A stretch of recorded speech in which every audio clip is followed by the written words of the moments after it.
Welcome to News Now Alberta. This is Special Ed. Today we're looking at a sheriff, a commissioner, and other officials that have a secret meeting to plot to kill a journalist and his son. They also talk about hanging black men by the river. Imagine living in a country like North Korea, where if you publish stories that are unfavorable to your government, you're likely to be investigated by police, probably thrown in jail, and worst case scenario, possibly even just outright murdered. Luckily, we live in the United States of America, where we have free press and the freedom to criticize our government, so no journalist would ever have their life threatened by the government for exposing the government's misdeeds. Or so you thought. Several McCurtain County employees, to include the county sheriff. This after secret recordings allegedly captured them talking about beating, killing, and burying two newspaper reporters in Idabel. Those conversations shared with News 9. The reporter telling our Dean Stein he fears for his life. The county's plot to murder reporters was discovered by Bruce Willingham when he placed a recording device inside of the county commissioner's meeting room because he believed that the commission was holding secret meetings, which were a violation of the Public Meetings Act, which says that all meetings must be public, that the public must be informed of the meetings, and that the public must be allowed to attend the meetings. He wasn't at all surprised to find out that his recorder did pick up a secret meeting that was held by the county commission and the sheriff's department.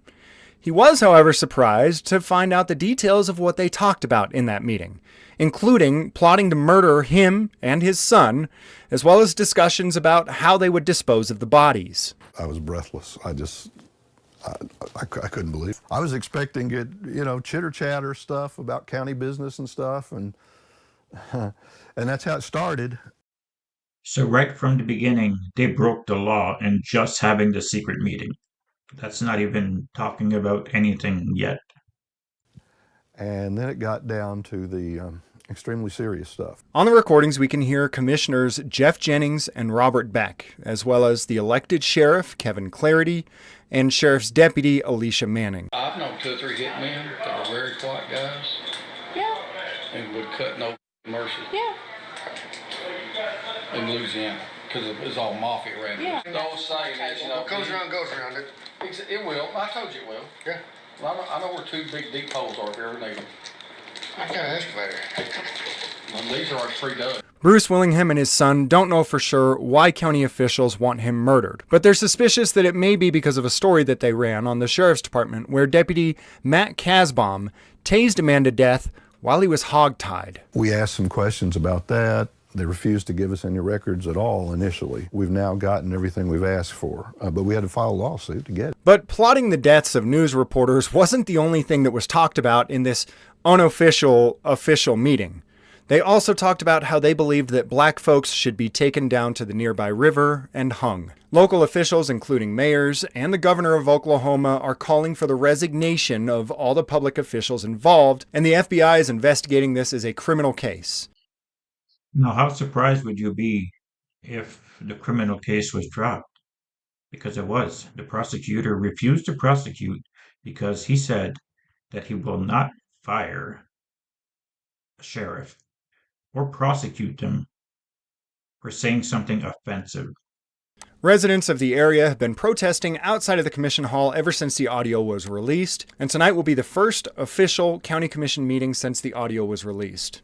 And to the general public, the comments made in this meeting may come as a surprise. But to those of us who have been pushing for government accountability and especially police accountability over the years, we've already been promised by police union Joe Gamaldi that they are coming for us in this chilling threat 4 years ago.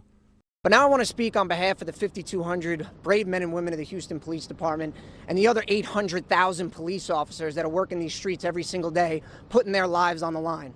We are sick and tired of having targets on our back. We are sick and tired of having dirtbags trying to take our lives when all we're trying to do is protect this community and protect our families. Enough is enough. And if you're the ones that are out there spreading the rhetoric that police officers are the enemy, well, just know we've all got your number now. We're going to be keeping track of all of y'all, and we're going to make sure that we hold you accountable every time you stir the pot on our police officers. We've had enough, folks. This comment from Joe Grimaldi came 4 years ago in Houston, Texas, after a botched raid on the wrong house. 5 officers ended up being shot in that raid, and Joe Grimaldi was trying to claim that the homeowners had shot the police. It was later determined that the homeowners never fired a single shot, and that the police had murdered both the 2 individuals in the home and shot each other. See, this doesn't surprise me. I mean, cops murder people all the time. But what surprises me is that the sheriff never was charged for anything, and he actually resigned because of public pressure, but was never fired because of what he said. The commissioner and other officials weren't charged, weren't dismissed, weren't anything either. I mean, what kind of society do we live in now? All 5 police officers were shot by other police officers, but he blamed the shooting of his 5 officers on news reporters and activists that expose bad cops, claiming that exposing the truth about police conduct puts a target on their back. It's my opinion that the plot to murder news reporters in Oklahoma very well could have been inspired by the threats made by Police Union Vice President Joe Grimaldi 4 years ago.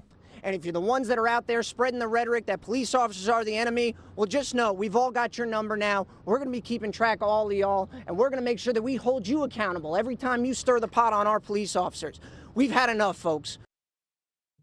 And we've had enough of bad cops too.